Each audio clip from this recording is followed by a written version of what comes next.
Hi friends, may hapon ninyong tanan.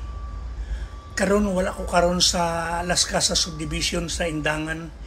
Niya ko karon sa Dakudaw, sa balay sa akong kinamagwangan nga anak. Kining Dakudaw, doon ni walking distance lang ni sa walking distance lang ni sa Agdaw, doon kayo. Karon mga friends, ang atong isgutan, politika sad. Parang kuan ba kay atong edad na naman ta sa kuan wastong panggidaron, so maghisgot na puta og politika. Ang House of Representatives nag-hire sila og ilang spokesperson.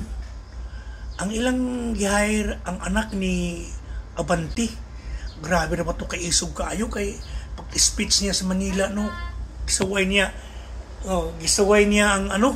gisaway niya si Duterte, Inday Sara kay daw nga ang iyang amahan ayo og istorya.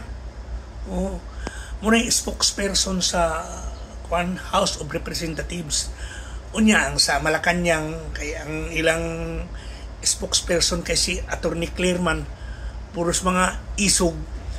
Unya karon kay naman po nagsuggest ang gisuggest sa ilaha ang buhaton nga spokesperson ni Inday Sara kay si Attorney Rowena Guanzon man.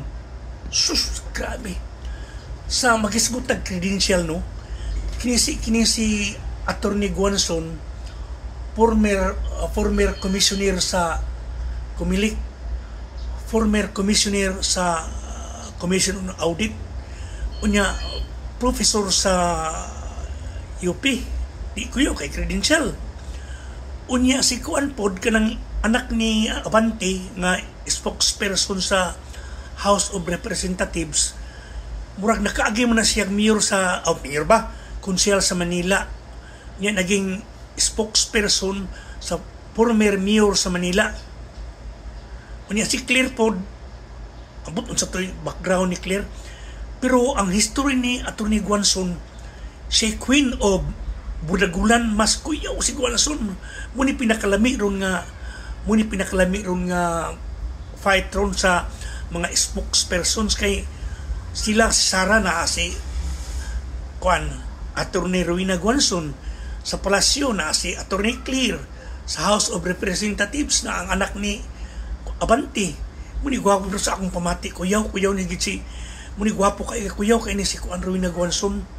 Munay atong bantayan ron kay grabe ka okay kayo na ma-enjoy ta ug makita sa nako nga kini si Inday Sara makabaws gini kay makita man nimo nga sa Attorney Guanzon palaban niya nilang tulo mas si